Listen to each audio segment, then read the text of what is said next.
The Detroit Lions are spoilt for riches when it comes to fancy football production. A fantastic 1-2 punch at running back and a world-class receiver as well. But we're in for a different type of season this season with several changes in Detroit. Before we get into the players, Murph, do you want to kind of draw a reference to some of those stylistic changes that we might be expecting to see? Yeah, I think the first thing to talk about here is around the fact there is a new offensive coordinator in town. So Ben Johnson has left and he's gone to he's going to be the head coach of the Chicago Bears, so that will be exciting. And they have brought in John Morton. Now, John Morton is a very experienced coach, a very experienced sort of play caller. He's previously been at Denver. He's worked with John Gruden. He's been around the league a long time. He actually was with the Lions back in 2022 in a slightly different role. So we've got this massive stylistic change. You've got a bit more of a traditional coach, someone who really is looking for chunk yardage, makes ball security a huge priority, is going to be very, very important to look at third downs here because he does push that third down efficiency, whilst also looking to be quite adaptable. And I think what we've seen with Ben Johnson is this offense that's very efficient. It works very quickly. It bangs out a lot of plays. It is high scoring, high tempo all the time. And I think what you're going to see with the Lions this year under Morton is you're going to see less plays, so there's going to be less snaps. So therefore, that means there's less opportunities. I think the points will go down a little bit as well as a result of that. But I think you'll also see a bit more of a spread. So I think you're going to want to see Morton. He's going to get the ball downfield more. He's going to look to try and cheat a little bit, and he's going to look to really go for those deep passes. So I think you're going to see Jameson Williams probably pop up a little bit more running deep. And then I think you're going to see a lot more of these sort of zone runs incorporated, which should really enable Gibbs more. And I think we might see a little bit of regression for Montgomery, but we'll get into all those there. But, they've got a very athletic offensive line. So you're going to have a few different pieces. But if you look at their offense, stylistically, it was a very, very simple to coordinate offense. Jared Goff wasn't being asked to do a lot in terms of throwing the ball downfield. In fact, he only threw, I'm just working it out now, about 90 passes downfield last season, where we call deep. And everything else was kind of really, really short in terms of their yardage breakdown. So it will be a little bit different this year, and they will have to be required to do a little bit different as a result of that. So we are going to see a bit of a changing of the guard.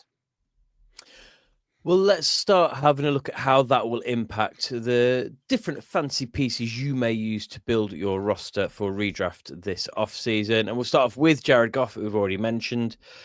I've kind of put my open point that he's consistently fine for fantasy, and he's always available, which obviously is always a massive asset.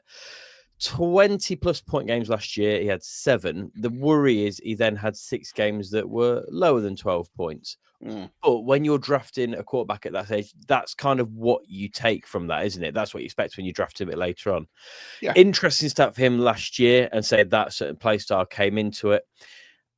He's only one of 6 QBs ever to throw for 4,600 yards plus 35 touchdowns and win 14 games. Now, there's some specific numbers in there, obviously, to help you get to that 6 people only. But in a year where Josh Allen didn't have a Josh Allen season, Lamar Jackson didn't have the season that he had, Saquon Barkley didn't have the season he had, he would have perhaps been in the mix and conversation for MVP, but got nowhere near it with such absolute worldly seasons being had there. I suppose my thought is he going to be negatively impacted for fantasy with that change in Detroit? And is he being drafted at his ceiling? Because at the minute, he's going ADP QB9. That is a little bit too rich for me, if I'm honest. Yeah, I completely agree. I don't think he's QB9 this year. I think there's some context before we talk about this. If I talk about QB9 in my rankings, I have that at, say, 315 points ish. Okay, and this is in 6-point touchdown, so 4-point it would be even closer. I I have Jared Goff sort of 7 spots behind that, but only scoring less than 16 fewer points. So you're drafting him in his ceiling. I think that's a fair point. I kind of think that there's just this point of when you get to QB 8-ish, that sort of range, it's a bit meh. Like it's a bit take a guy. You can take a Dak Prescott, a Bo Nix, a Drake May, a Justin Herbert, a JJ McCarthy, a Trevor Lawrence, a Jared Goff, a Brock Purdy. I think you could take I'd even throw Caleb Williams this year because I think he's going to get a bounce. I think you could take any of those guys and they're all going to do about the same, plus or minus a 1.5 per game on average. So you just got this big pool, and this has been true at the quarterback position for 20 years, that, yeah, you're fine to take off. It's a very safe floor. There's not a lot of ceiling there. So it's fine. But I think I would rather shoot for the guys I think who can get over the top. So we see Dak Prescott get there. Drake May with his rushing ability can get there. You got Bo Nix with a bit of rushing ability can potentially move up. We've seen Justin Herbert have a good season. JJ McCarthy could be phenomenal. We don't know. Like for me, I think if you're just going to play it safe, I can take a Brock Purdy and a Jared Goff. That's fine, and that's how you want to play. But I'm not excited to draft Jared Goff. Like you say, it's fine. Like it's safe. But do you win anything by being safe? I don't know. Not for me. But yeah, I think there's some regression in here. But I also don't think it's, as you say, streamable QB option. It's fine. I just don't think you're going to get a huge value from, especially on his current ADP. I think I'd rather take a shot. And I have, let's say, for example, Bryce Young. Now, I have Bryce Young well lower. But at least if you want to try and put a piece together with a young rookie, with an offensive coordinator who potentially could coach and do something different, I'd almost fancy that. Not that I would do it, but at least I could see that argument. I just think if you drafted Jared Goff, you're just basically saying, yeah, I don't care about the position. It's fine. And there's nothing against that if you want to load up in the other positions, but I don't think anyone is going to pound the table and rush the board to take Jared Goff and feel really good about it, unless you're a Lions fan. Before we move on to a player that I am very excited to draft and to talk about, please do take a moment to subscribe, give us a like and a share as well. And once you finish with this show with Murf and I, head out and have a look at one of the 31 other deep dive shows as we profile every single NFL team throughout the offseason, ready for your redraft drafts. Let's turn up the excitement a little bit though, Murf, and that is with Mr. Jahmyr Gibbs. What a season last year. Just what a phenomenal season. So rushing 250 carries, 1,412 yards, 16 touchdowns, and then throw some receiving as well if that isn't enough. 63 targets, just over 500 yards, and 4 touchdowns as well. All whilst he has David Montgomery sat just behind him as well. For me, this is pretty straightforward with Jahmyr Gibbs. Is there any reason he slows down? I don't really see so. Even with those changes, I think he's just too important. He's in my mix for RB1 overall this year, especially with that receiving work as well. I've got him ranked as RB3. He's going as RB3. If I'm on the clock in the middle of round 1 and Jahmyr Gibbs is there, I'm quite tempted to punch him in there. Am I being too optimistic, or is it as straightforward as that with Gibbs? I think there's some cause for concern, not loads. Oh, don't tell me that.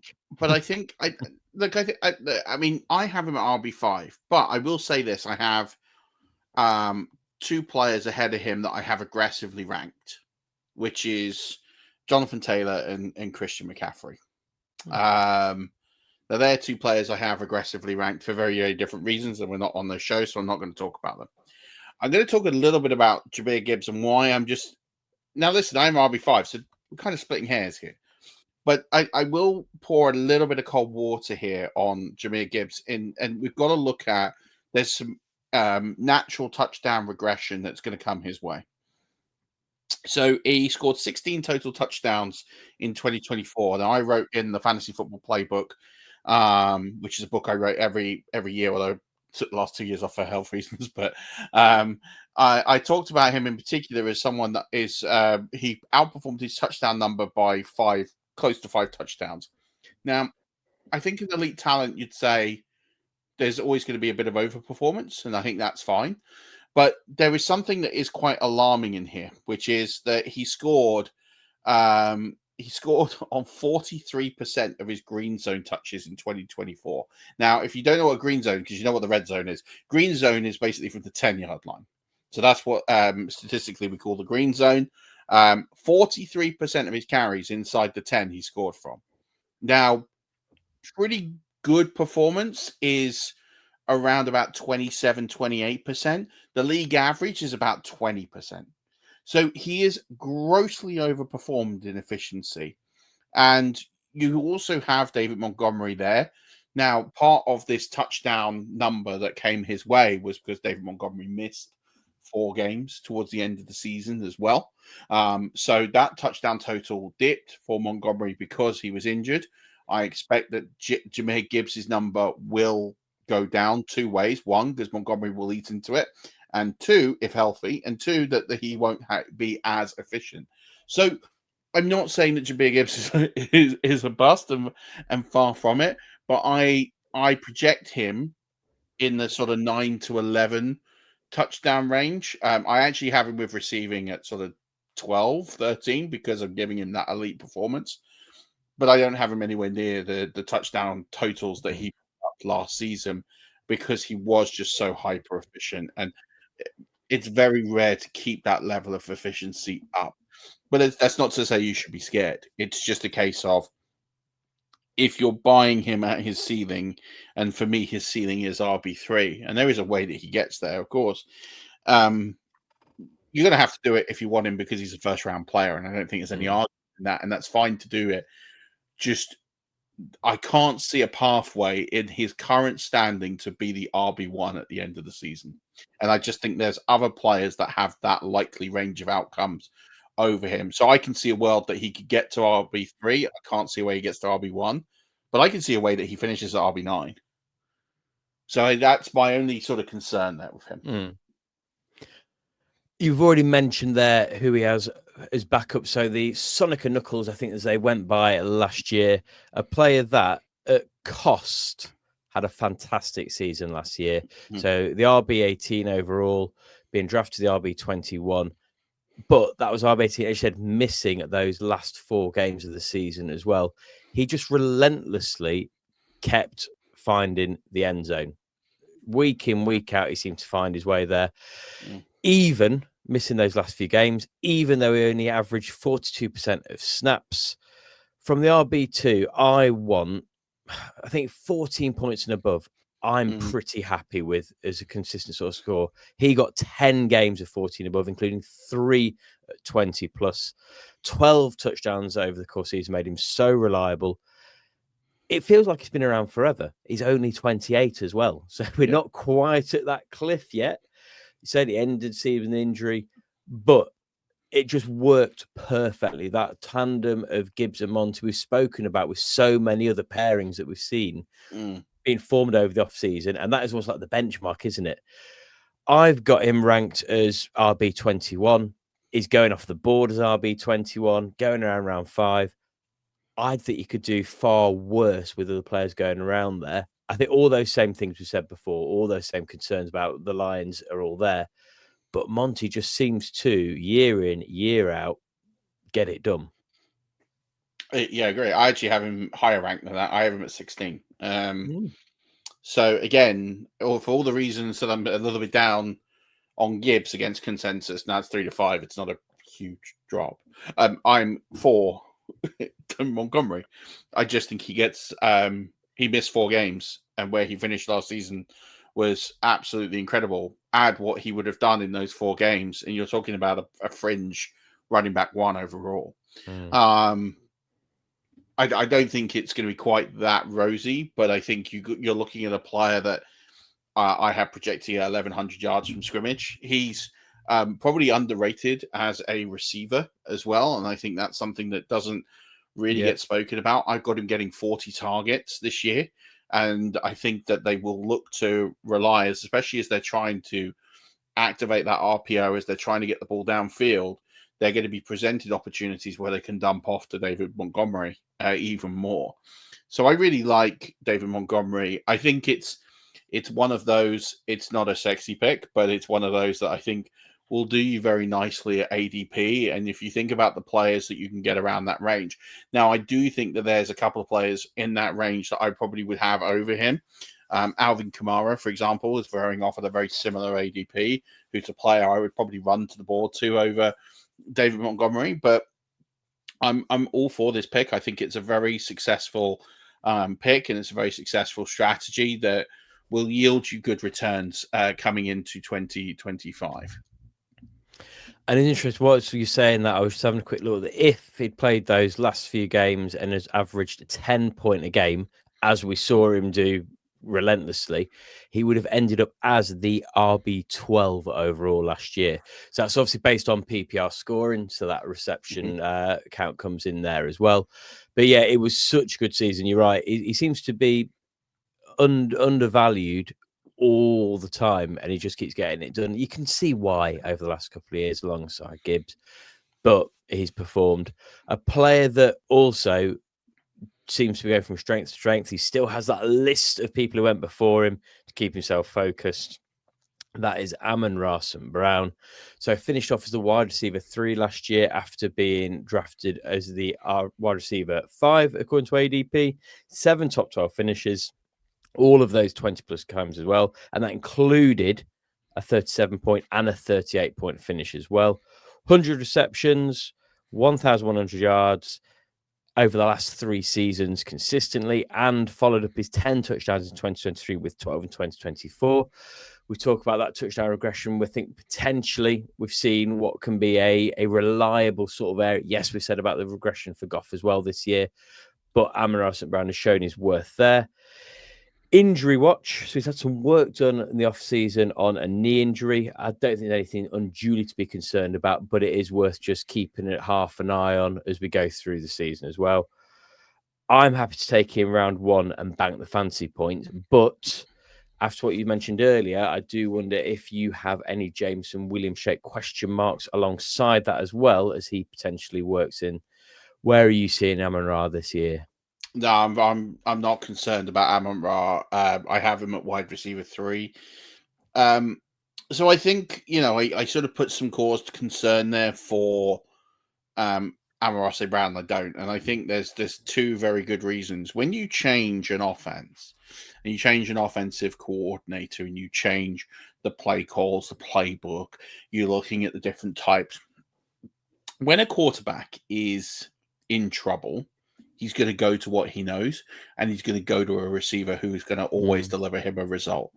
And I had this argument with Jim Coventry on my show a few weeks ago where he was concerned about Amon Ra, and I was like, it's always the case that you always go to the devil you know. You go to what you know to get you out of trouble. And there's going to be this line of communication that's a good few years old now between Goff and Amon Ra St. Brown, that they are intrinsically linked. They do understand each other's games, and Goff will always be able to find him. So I'm not overly concerned about Amon Ra St. Brown and the performance that you're going to get out of him. I think it's pretty automatic that he will end up in the top 3. If he doesn't, I think what's the worst outcome? Wide receiver 6 maybe is like as bad as it gets. I don't see a world in which that is going to happen. I don't see a world that it's going to be that bad. I think he will see less targets, but I think he will make more catches, if that kind of makes sense, to balance out the reduction of targets, because I think he's going to get maybe some higher quality targets, and I think he's going to get a little bit more those sort of steady completions for third downs. When you go to third down, you go to your guy, you go to the person that you can really bank on and really know is going to deliver you that third down, which is why I think they're going to pepper him a lot more than other players. And so that's why, for me, I feel pretty good taking him in role, like in terms of where he is in the first round and at his ADP. I think he's a value. If If we can even stretch that far to calling a player in around one of value, but I think it's fine. Like I feel pretty good about him and taking him there, and that suits all parties for me. So I think it's a great advantage to have a player like that available and a player that people are talking about because they're worried about what's going to happen with Ben Johnson. I don't think it's going to affect the players we've had now. I think it's going to affect other players that we're going to talk about. And one of those players I'm really not quite sure what to make of at this time of the season. So I'm really interested to hear what you've got to say about Jameson Williams. Firstly, I think he quietly had a pretty good season last year. So wide receiver 22, Ed and I spoke on previous shows that the number of wide receivers that missed time last year does impact some of these a little bit. So it doesn't quite feel like a normal wide receiver 22 season. I think the thing for Jameson Williams, he had a couple of absolute stinkers mixed in throughout the season as well, where he just, say, fancy-wise, he did nothing despite being on the field. But when looking at him, nearly a quarter of his games, he finished up as a wide receiver 1. Just over a third, he was top 24. It's the third of the games outside wide receiver 3 might have burnt you, but you drafted him last year around wide receiver 48, so you absolutely cannot quibble about that. I say I'm really not sure, Murph, so I'm interested in what your thoughts are on Jameson Williams' outlook this season. So going back last year, I was a player I pounded the table for. You were getting him in round 9, round 10. And I was like, he's an absolute auto pick. And I was like, oh, I don't think he can be that good. I was like, in round 9, round 10, like he's worth the upside of shooting for the moon. Like, who are you getting in that range? Who's got the range of outcomes that Jameson Williams has? This year, I think he's almost priced at ceiling. Now, I think it's going to be what we saw last year from Jameson Williams with these absolute boom weeks, as you sort of mentioned. We're talking about, week 1, he went off over 19 fantasy points. We saw these sort of huge spike weeks from him. Week 4, 14 points, 14.7 points. We got some big games out of him, but it was down the stretch. He was really big. 21 points week 16, 19.5 points championship week. And I always find there's that correlation of when you get a player who does very, very well in the fantasy playoffs and helps you win a title, his ADP seems to get a boost the following year. Now, actually, I don't hate his ADP. I have him around this range of wide receiver 25, and I think it's fine. I think there's a good range of outcomes here. But I don't see a pathway to him probably exceeding this kind of ADP range because I think he is going to have some really big weeks. I think he's going to have, I liken him to almost like a more polished Rashid Shaheed. And I think you're going to get some really big weeks where John Morton's going to throw the ball downfield and he's going to have like a couple of those really big, enormous 140, 150 yard weeks and potentially win you a week. But as you say, he's going to absolutely litter you with some stinkers. So when you're taking a wide receiver at 25 in that sort of range, you're thinking like at this range, we're what, round 5, round 6 kind of level. You want a little bit of consistency. Now, I'm not saying that you don't want that upside. In a best ball world, he's phenomenal. He's exactly what you want. But in a redraft league, you're going to have to be prepared to sit him as frequently as you start him. And I just think if I'm taking a player in that range, is that someone I really want to really rush out and get at his current value? Or am I going to take other players who I know are going to return me similar numbers across the season, but actually it's a bit more predictable in terms of what I'm going to get? And I guess it's the way that you play fantasy football. If you're quite happy with this boom and bust range of outcomes and you're happy to pay that sort of round 5, round 6 price, he's your guy. He's going to have wide receiver 1 weeks where he's going to finish in the top 6, 7 of the position. But he's going to have weeks where he absolutely kills you and he'll lose you as many as he wins. And if you listen to Bob Lung, and I had him on my show last week, but if you read his consistency guide and you're thinking he's the kind of player that will cost you a playoff spot because of that inconsistent performance if you're not too careful. So it's just bearing that in mind a little bit. Yeah, I mean, looking at last year, so roughly a third of his games he was top 24, a third of games he was 24 to 36, a third of games he was outside that top 36. Yeah, And but like there's 70, certainly, 80s, there's lots of really low scores. yeah, exactly. And so the low ones were properly low, isn't it, in there? Yeah. I think when we're looking then at, before we move on to kind of talk about the rest of the depth chart, this is the point of view where I'm not expecting changes at Detroit. I think there's much being spoken about, but we are recording on the 15th of July. So if anything has changed from his depth chart by the time you're viewing this, that is why, because we could predict the future. We would pick all the right players at all the right costs. Tim Patrick, last year, 2 games as a top 36 wide receiver. Didn't set the world light, but didn't really need to. I'm out of these players. Kalif Raymond doesn't greatly interest me. If I'm completely honest, not sure when we talk about him too much. Now, none of these interest me from the point of view of drafting in redraft. They're all kind of waiver wire watches for me. But it is Isaac Teslaa that I do find a little bit interesting. I think if Amon Ra or Williams goes down, it's Teslaa that I think I'm going to be I'm going to be keeping an eye on. Detroit draft well, we know that, and they traded up to get him when they drafted him out of Arkansas. So he is one that is my only real indicator why that's where I think I'd go. Out of those 3, can any of them have fancy value in their own rights with everyone healthy? Or if someone does go down, which of that trio do you think is most likely to benefit? So, in their own rights, if if everyone's healthy, there's no reason to touch any of these players. You're talking about a wide receiver room that is not getting a lot of targets last season. If you exclude Amon Ra St. Jameson Williams, and the 2 running backs we've talked about, and Craig Reynolds. Now, Craig Reynolds is always going to get a serious amount of dump offs. He's going to get almost as many targets as the rest of these wide receivers that we're talking about. He had more targets than Kalif Raymond as a percentage of targets anyway. You know, Tim Patrick got 8% of targets last year. Kalif Raymond got 4%. There just isn't really there's a small sort of use case for a Tim Patrick in the sense of he will do what he does, and he'll have a couple of games where he'll hit the box score, but it's nothing that you want to draft or try and pick up. And I think the same will be with Teslaa. I think it's going to be very, very similar. He's very much a project player.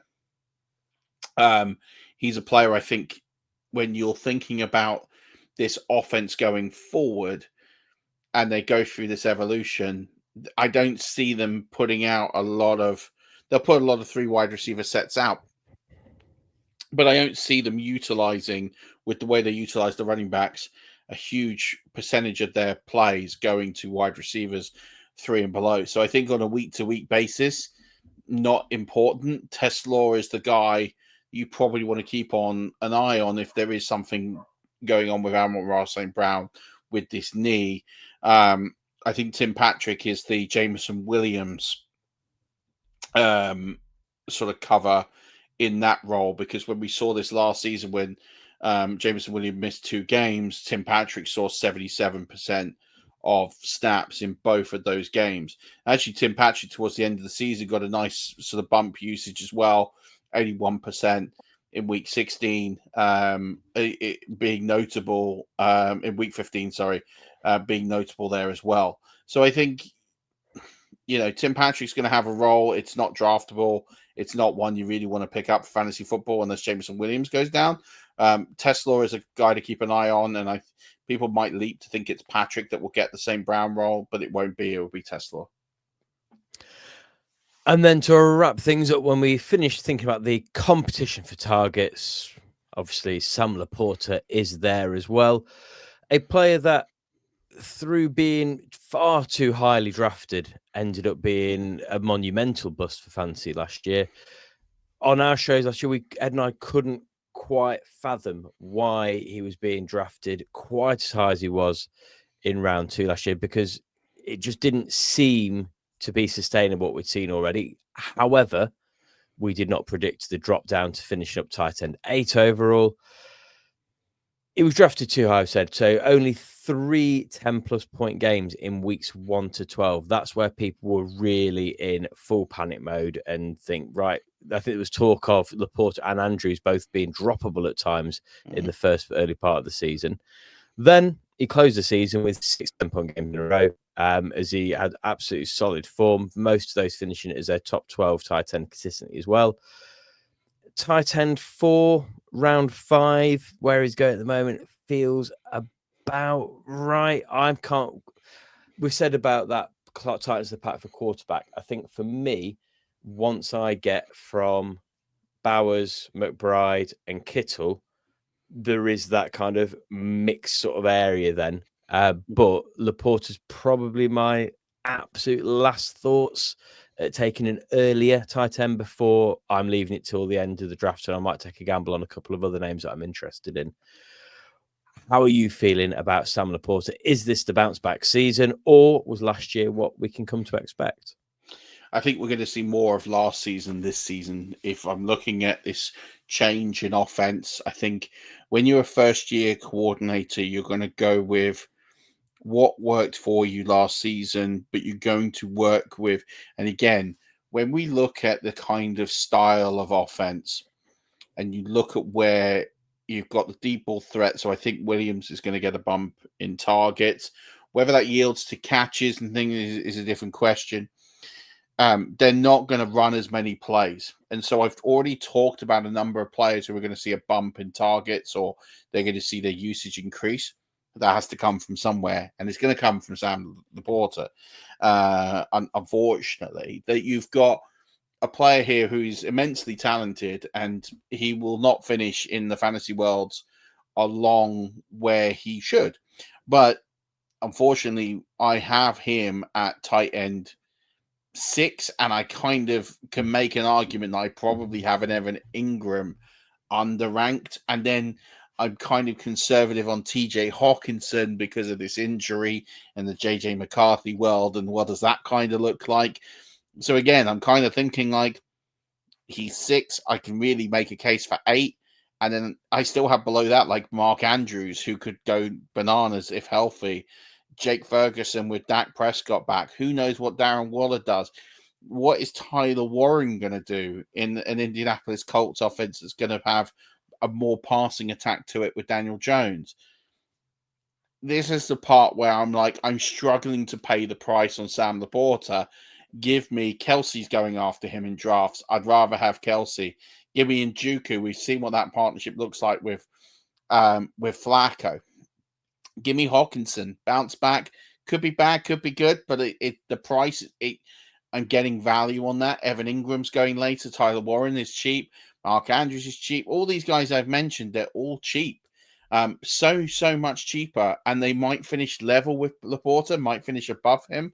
I don't see a world that LaPorta is breaking 220 points in PPR, and you can't pay that price of 5th round for Sam LaPorta and chase the history. I think you're better off walking away and just going, yeah, I'll take someone else. I'll let someone else take Sam LaPorta, because I think, especially this year, I don't think it's going to happen for him. Future years, maybe, like dynasty assets, don't get too worried, but this year I'm a little concerned.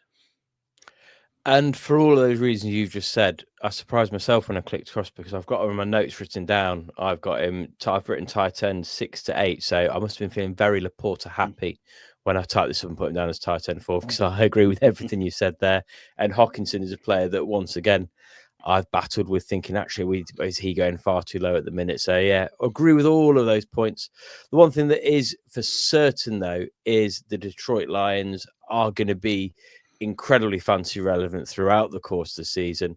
And amazing when we think where we've come from about 3 or 4 years ago, where there was very little you wanted from the Lions offense.